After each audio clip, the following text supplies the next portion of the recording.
லவ்தேத்தூர் இயேசுஸ் கிறிஸ்துஸ். இயேசு கிறிஸ்துவுக்கு புகழ். தமிழ் கூறும் நல் உலகில் வாழும் அனைத்து அன்பு உள்ளங்களுக்கும் வத்திக்கான் வானொலியின் வணக்கம். இறைவன் உங்கள் உள்ளத்தையும் இல்லத்தையும் தன் அன்பாலும் அருளாலும் அமைதியாலும் இன்றும் என்றும் நிரப்புவாராக.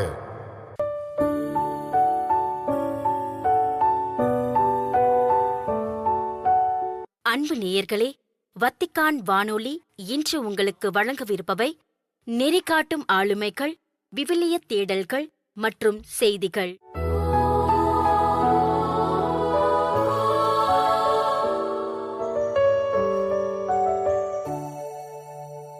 நெறிகாட்டும் ஆளுமைகள். பெண் குழந்தையை பெற்றெடுத்தாள் அவள். அதை பார்க்க துடித்தாள். பதில் சொல்லாமல் கை பிசைந்து நின்றாள் மருத்துவச்சி.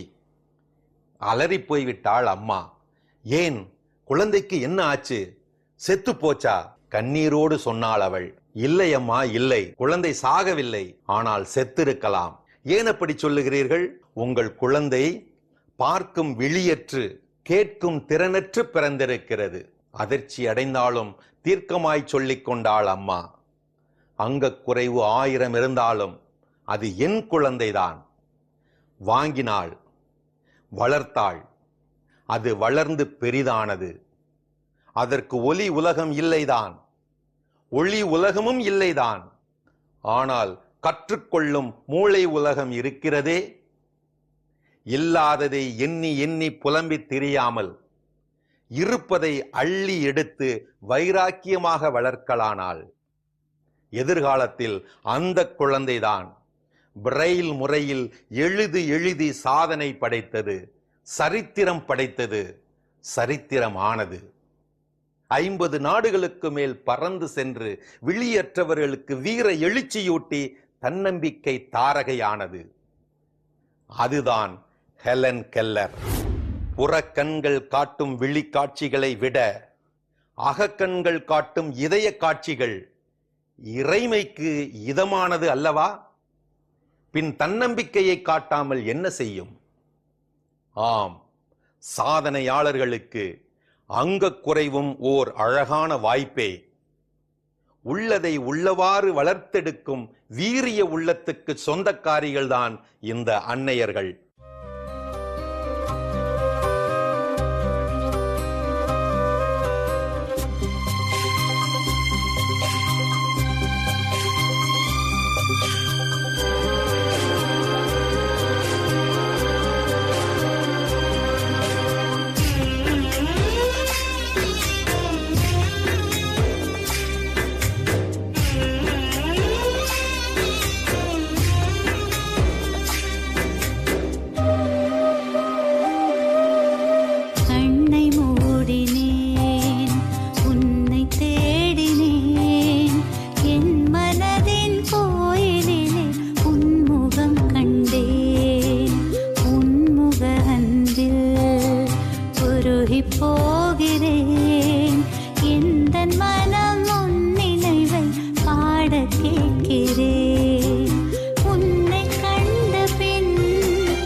விவிலிய தேடல்கள்.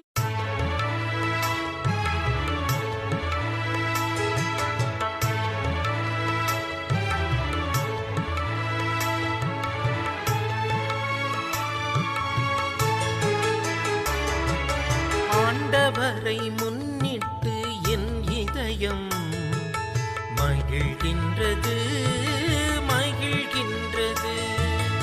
ஆண்டவரை முன்னிட்டு என் இதயம் மகிழ்கின்றது, மகிழ்கின்றது.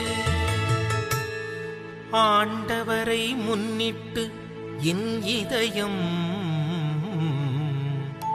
மகிழ்கின்றது. ஆண்டவரில் என் ஆற்றல் உயர்கின்றது. என் வாய் என் எதிரிகளை பழிக்கின்றது. ஏனெனில் நான் நீரளிக்கும் மீட்பில் களிப்படைகின்றேன்.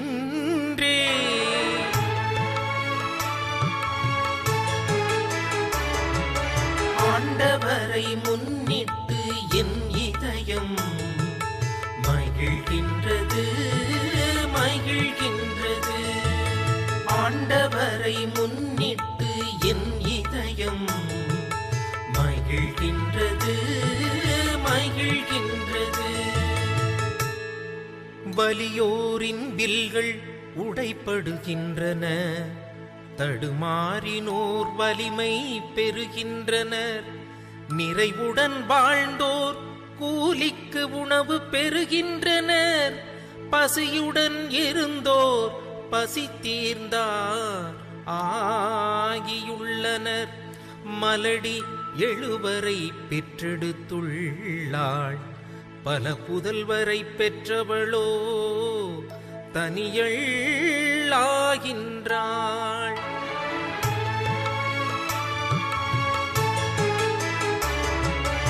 ஆண்டவரை முன்னிட்டு என் இதயம் மகிழ்கின்றது, மகிழ்கின்றது.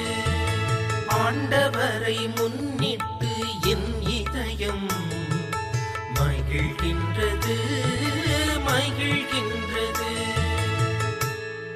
ஆண்டவர் கொல்கிறார், உயிரும் தருகின்றார்.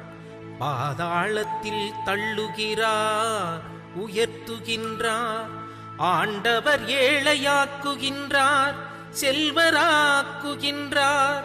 தாழ்த்துகின்றார், மேன்மைப்படுத்துகின்றார். புழுதியினின்று அவர் ஏழைகளை உயர்த்துகின்றார். குப்பையினின்று வறியவரை தூக்கி விடுகின்றார். உயர்குடியினரோடு அவர்களை அமர்த்துகின்றார். உயர்குடியினரோடு அவர்களை அமர்த்துகின்றார்.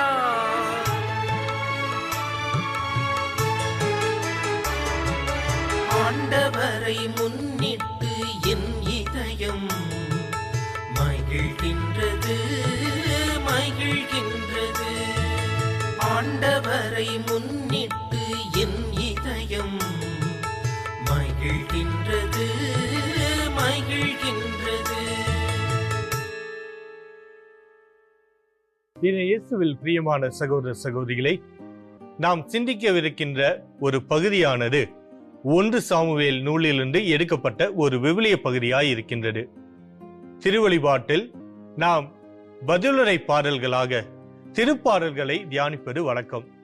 அதிலும் சில நாட்களில் நாம் விவிலிய பகுதிகள், அதாவது யாராவது பாடக்கூடிய அந்த ஒரு பாடல்களை நாம் தியானிப்பதும் வழக்கமாய் நாம் கொண்டிருக்கின்றோம். அப்படி இன்றைய நாளிலே நாம் சிந்திக்கவிருக்கின்ற பாடல் அன்னாவினுடைய பாடல். சாமுவேலின் தாயாகிய அன்னா சாமுவேலை பெற்றெடுப்பதற்காக கடவுளை புகழ்ந்து பாடக்கூடிய ஒரு பாடலாக இந்த ஒரு பகுதியாண்டு இருக்கின்றது. ஆண்டவரை முன்னிட்டு என் இதயம் மகிழ்கின்றது என்று அவர் பாடுகின்ற இந்த வேளை, நமக்கும் இது புதிய ஏற்பாட்டிலே அன்னை மரியாள் பாடிய அந்த பாடலை நினைவுபடுத்துவதாக இருக்கின்றது. இந்த 2 பாடல்களையும் நாம் பார்க்கின்ற போது, அன்னாவினுடைய பாடலையும் அன்னை மரியாவினுடைய பாடலையும் பார்க்கின்ற போது, இந்த 2லுமே அநேக ஒற்றுமைகளை நம்மால் பார்க்க முடிகின்றது. இந்த 2 பாடல்களுடைய பின்னணியை நாம் பார்க்கின்ற போதும் கூட, தான் பெற்றெடுக்க போகக்கூடிய அந்த ஒரு குழந்தைகளுக்காக கடவுளை புகழ்ந்து பாடக்கூடிய பாடல்களாக இந்த 2 பாடல்களுமே அமைவதை நம்மால் பார்க்க முடிகின்றது. அன்னாவினுடைய பாடலை நாம் இன்றைய நாளிலே சிறப்பாக பார்ப்போம். அன்னா தான் வயது முதிர்ந்த காலத்திலே தனக்கு இன்னும் குழந்தை பிறக்கவில்லையே என்று சொல்லி வருந்தி கடவுளிடம் மன்றாடிய போது, அந்த வருத்தத்தை போக்கக்கூடியதாய் கடவுள் அவருக்கு குழந்தை செல்வத்தை கொடுக்கின்றார். அந்த குழந்தையை கடவுளுக்கே அவர் காணிக்கையாக ஒப்புக் கொடுக்க கோவிலுக்கு கொண்டு வருகிற போது கடவுளை புகழ்ந்து பாடக்கூடிய ஒரு பாடலாக தான் இன்றைய பாடல் அமைக்கப்பட்டிருக்கின்றது. இந்த இரண்டு நபர்களிடமும், அன்னாவிடமும் அன்னை மரியாளிடமும் நாம் ஒரு அழகான ஒரு விஷயத்தை நம்மால் பார்க்க முடியும். இந்த இருவருடைய குழந்தைகளும் ஒரு புதியதோர் அரசாட்சியை ஏற்படுத்தக்கூடிய ஒரு மக்களாக இவர்கள் இருக்கின்றார்கள். சாமுவேலின் மூலமாக கடவுள் அந்த இஸ்ரேல் மக்களுக்கு புதியதோர் அரசாட்சியை, சவுல் என்கின்ற அரசர் மூலமாக அந்த மக்களை ஆளக்கூடிய ஒரு அரசரை கடவுள் சாமுவேல் வழியாய் கொடுக்கின்றார். அதே போல அன்னை மரியாளுடைய இடம் பிறந்த ஆண்டவர் இயேசு கிறிஸ்துவிடமிருந்து கடவுளின் அரசு இந்த உலகிலே வருவதற்கு அவரை ஒரு மீட்பராக, ஒரு மெசியாவாக கடவுள் அனுப்புகின்றார். இப்படியாக இந்த இரண்டு நபர்களும், சாமுவேலும் ஆண்டவர் இயேசு கிறிஸ்துவும், இந்த மக்களுக்கு புதியதோர் அரசை கொண்டு வரக்கூடிய நபர்களாக இருப்பதை நாம் பார்க்க முடிகின்றது. எனவே இவர்களுடைய பெற்றோர்கள், குறிப்பாக இவர்களுடைய தாயார்கள் பாடிய இந்த ஒரு பாடலும் அந்த கடவுளுடைய அரசு எவ்வளவு வல்லமை நிறைந்த ஒரு அரசாய், எவ்வளவு கடவுளுடைய அன்பை மக்களுக்கு கொண்டு வரக்கூடிய ஒரு அரசாய் இருக்கும் என்பதனை சுட்டிக்காட்டுவதாக இந்த ஒரு பாடலை நம்மால் பார்க்க முடிகின்றது. அண்ணாவின் பாடலை நாம் பார்க்கின்ற போது, அண்ணா கடவுள் தனக்கு கொடுத்த அந்த செல்வத்திற்காக, குழந்தை செல்வத்திற்காக நன்றி மட்டும் செலுத்தாமல், கடவுள் எப்பேற்பட்ட ஒரு அரசாட்சியை இந்த மக்களுக்கு கொடுக்க இருக்கின்றார் என்பதனையும், அவருடைய அரசில் இருக்கக்கூடிய வலியோருக்கு அவர் இரக்கம் காட்டுவராகவும், இருக்கக்கூடிய ஏழை எளிய மக்களுக்கு உதவி செய்யக்கூடியவராகவும் இருப்பார் என்பதனை நமக்கு தெள்ள தெளிவாய் காட்டுகின்றார். இவருடைய பாடலை நாம் பார்க்கின்ற போது நாமும் கடவுளுடைய அந்த ஒரு அன்பையும் அவருடைய இரக்கத்தையும் பெற்று அவருக்கு நன்றி செலுத்தக்கூடிய ஒரு அழைப்பாக இந்த ஒரு பாடல் இருப்பதை நம்மால் பார்க்க முடிகிறது. இந்த ஒரு பாடலை இன்னும் அதிகமாக நாம் பார்க்க வேண்டும் என்று சொன்னால், விவிலிய அறிஞர்கள் இதனை இந்த ஒரு உவமையாக தான் நமக்கு சொல்லித் தரார்கள். அண்ணா தான் பெற்றெடுத்த அந்த குழந்தையை கடவுளுக்கு காணிக்கையாக கொண்டு வரும்போது பாடப்பெற்ற ஒரு பாடல் மட்டுமல்ல, இது ஒரு உருவகமாக, இஸ்ரேல் என்கின்ற நாடு ஒரு பெண்மணியாக, அந்த இஸ்ரேல் என்கின்ற நாடு விடுதலை அடைந்து கடவுளுடைய அரசாட்சியை சுவைக்கின்ற போது பாடுகின்ற ஒரு பாடலாக தான் இந்த ஒரு பாடல் இருக்கலாம் என்று சொல்லி விவிலிய அறிஞர்கள் நமக்கு எடுத்து காட்டுகின்றார்கள். இப்படியாக கடவுளுடைய அரசின் கீழ் நாம் இருக்கின்ற போது, அவருடைய அரசாட்சிக்குட்பட்ட ஒரு மக்களாக நாம் வாழுகின்ற போது, அது எப்பேற்பட்ட ஒரு அன்பையும் பிறருக்கு நமக்கும் இருக்கக்கூடிய அந்த வேற்றுமைகளை கலைந்து ஒரு ஒற்றுமையை வெளிப்படுத்தக்கூடிய ஒரு அரசாக இருக்கும் என்பதனையும் நமக்கு தெள்ள தெளிவாய் காட்டுவதாக இந்த ஒரு பாடல் நமக்கு படம் எடுத்து காட்டுகின்றது. எனவே இன்றைய நாளிலே இந்த ஒரு மனநிலையோடு நாம் ஜெபிப்போம். ஆண்டவரே, நீர் உம்முடைய அரசை எங்கள் மீது பொழிய வேண்டும் என்று சொல்லி நாம் ஜெபிப்போம். அன்பின் ஆண்டவரே, இதோ நீர் எங்கள் ஒவ்வொருவருக்கும் ஒரு அரசராக எங்களை வழிநடத்தக்கூடியவராய் இருக்கின்றீரே, அதற்காக உமக்கு நன்றி கூறுகின்றோம். உமது அரசுக்குரிய மக்களாய், உமது அரசை மற்றவர்களுக்கு எடுத்து காட்டக்கூடிய பிள்ளைகளாய் நாங்களும் வாழ நீர் எங்களை வழிநடத்துவீராக.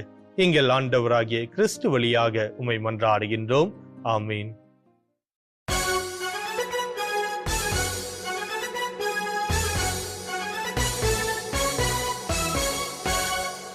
செய்திகள். உயிர்ப்பு பெருவிழா காலத்தில் இயேசுவின் உயிர்த்தெழுதலையும் தம் சீடர்களோடு எப்போதும் உடனிருப்பேன் என்ற அவருடைய வாக்குறுதியையும் நாம் ஆழமாக சிந்திக்கிறோம் என்றும், திருத்தூதர்கள் தங்களது நற்செய்தி பணியை தொடங்கிய போது அவர்கள் பல சவால்களை எதிர்கொண்டனர்.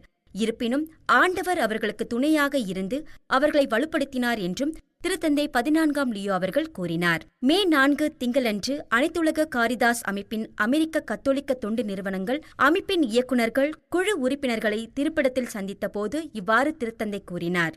ஏழைகளுக்கும் எளியோருக்கும் நீங்கள் ஆற்றும் பணி சவால்கள் நிறைந்ததுதான் என்று சுட்டிக்காட்டிய திருத்தந்தை, போதிய வசதிகள் இல்லாமை, சில நேரங்களில் ஏற்படும் சோர்வு மற்றும் நீங்கள் விரும்பியவாறு உதவ முடியவில்லையே என்கின்ற மனவேதனை ஆகியவற்றை நீங்கள் சந்திக்கிறீர்கள் என்றும், இருப்பினும் நான் எப்போதும் உங்களுடனேயே இருக்கிறேன் என்ற கிறிஸ்துவின் வாக்குறுதி இத்தகைய கடினமான தருணங்களில் உங்களுக்கு ஊக்கமும் மறுநம்பிக்கையும் அளிப்பதாக அமையும் என்று எடுத்துரைத்தார். ஆண்டவரின் இரக்கமுள்ள பணியினை உங்கள் பணி தொடர்ந்து முன்னெடுத்து செல்கிறது என்றும், மக்களின் துன்பங்களை போக்குவதன் மூலமும் தனிநபர்கள் மற்றும் குடும்பங்களின் தேவைகளுக்கு பதிலளிப்பதன் மூலமும் கிறிஸ்துவின் அன்பை உங்கள் வழியாக உலகிற்கு வெளிப்படுத்துகிறீர்கள் என்றும் திருத்தந்தை குறிப்பிட்டார். மேலும் இந்த அன்புதான் உங்கள் அனைத்து முயற்சிகளுக்கும் உந்துதலாக இருக்க வேண்டும் என்று எடுத்துக்காட்டிய திருத்தந்தை, அப்போதுதான் நீங்கள் பணி செய்யும் மக்கள் வெறும் பொருள் உதவியை மட்டும் பெறாமல் தங்களின் மாண்பு, அரவணைப்பு மற்றும் நம்பிக்கை ஆகியவற்றையும் உணர்ந்து கொள்வார்கள் என்றும் சுட்டிக்காட்டினார். ஃப்ரியூலி நிலநடுக்கத்தில் உயிரிழந்த அனைவரையும் தனது ஜபங்களில் நினைவு கூறுவதாகவும் அவர்களின் பிரிவால் வாழும் குடும்பங்களுக்கு தனது ஆறுதல் மொழிகளையும் திருத்தந்தை 14ஆம் லியோ அவர்கள் தெரிவித்திருக்கிறார்.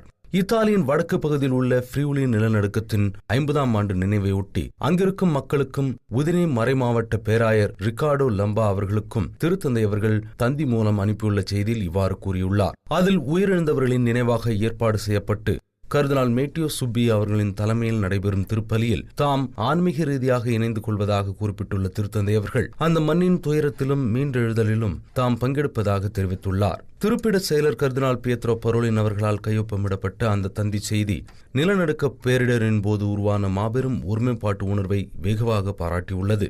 பல்வேறு நாடுகளின் உதவிக்கும் உள்ளூர் மக்களின் அயராத உழைப்பிற்கும் நன்றி தெரிவித்த திருத்தந்தை அவர்கள் இந்த ஒருமைப்பாடே அந்த நிலப்பகுதி விரைவாக மீண்டெழவும் ஒரு முன்மாதிரியான சமூக மறுமலர்ச்சியை உருவாக்கவும் காரணமாக அமைந்தது என்று தெரிவித்தார். அந்த பேரிடர் காலத்தில் இத்தாலிய மற்றும் அனைத்துலக சமூகங்கள் காட்டிய மனிதாபிமான மற்றும் கிறிஸ்தவ ஒருமைப்பாட்டை வலியுறுத்திய திருத்தந்தை அவர்கள் மேலும் அந்த துயர நிகழ்வின் நினைவானது மக்களிடையே சகோதரத்துவம் மற்றும் பிறரன்பு பணி ஆகிய விழுமியங்களை மீண்டும் உறுதிப்படுத்தும் ஒரு உந்துதலாக அமைய வேண்டும் என்றும் கேட்டுக்கொண்டார். ஃப்ரியூலி பகுதி மக்கள் அனைவரையும் அன்னை மரியாவின் பராமரிப்பிலும் அப்பகுதியின் பாதுகாவலர்களான புனித எர்மோகோரஸ் மற்றும் போடுநாடஸ் ஆகியோரின் பரிந்துரையிலும் ஒப்படைத்து தனது திருத்தூது ஆசிரியர் வழங்கி செய்தியை திருத்தந்தை நிறைவு செய்தார்.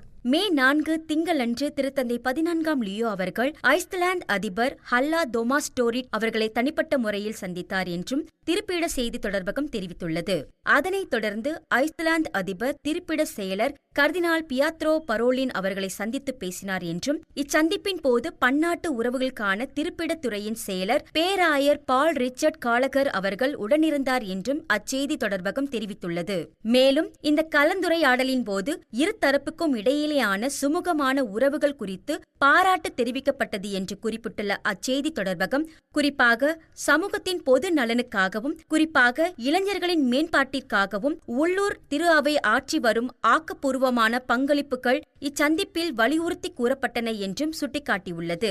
இச்சந்திப்பில் மாநில மற்றும் அனைத்துலக பிரச்சினைகள் குறித்தும் ஆலோசிக்கப்பட்டது. குறிப்பாக உலகில் நிலவும் மோதல் சூழல்கள், பேச்சுவார்த்தையின் அவசியம் மற்றும் அமைதிக்கான வாய்ப்புகள் ஆகியவை குறித்து விரிவாக விவாதிக்கப்பட்டது என்பது குறிப்பிடத்தக்கது. மே 7 வியாழன்று முற்பகல் மணி 11:30க்கு அமெரிக்க வெளியுறவு செயலர் மார்க்கோ ரூபியோ அவர்களை திருத்தந்தை 14ஆம் லியோ அவர்கள் சந்திக்க உள்ளார் என்று திருப்பிட செய்தி தொடர்பகம் தெரிவித்துள்ளது. 2025ஆம் ஆண்டு மே 18ஆம் நாள் திருத்தந்தை 14ஆம் லியோ அவர்களின் பணியேற்பு திருப்பலியின் போது மார்க்கோ ரூபியோ அவர்களும் அமெரிக்க துணைத் தலைவர் ஜேடி வான்ஸ் அவர்களும் திருத்தந்தையை சந்தித்து வாழ்த்து தெரிவித்தனர். அச்சமயத்தில் ஜேடி வான்ஸ் மற்றும் மார்க்கோ ரூபியோ ஆகியோருடன் திருத்தந்தை அவர்கள் நடத்திய இருதரப்பு சந்திப்பில் முக்கிய உலகளாவிய விவகாரங்கள் குறித்து விவாதிக்கப்பட்டது. மே 7 வியாழனன்று அமெரிக்க தூதுக்குழுவுடனான சந்திப்பு நடைபெறும் அதே வேளையில் திருத்தந்தை அவர்கள் போலந்து நாட்டு பிரதமர் டொனால்ட் டஸ்க் அவர்களையும் சந்திப்பார் என்றும் இச்சந்திப்பு காலை 9 மணிக்கு நடைபெறும் என்றும் திருப்பிட செய்தி தொடர்பகம் தெரிவித்துள்ளது.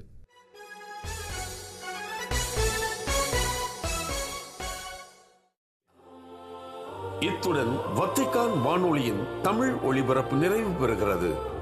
உங்கள் செவிமடுத்தலுக்கு நன்றி. தொடர்ந்து வத்திக்கான் வானொலியுடன் இணைந்திருங்கள். இறையாசிர் பெறுங்கள்.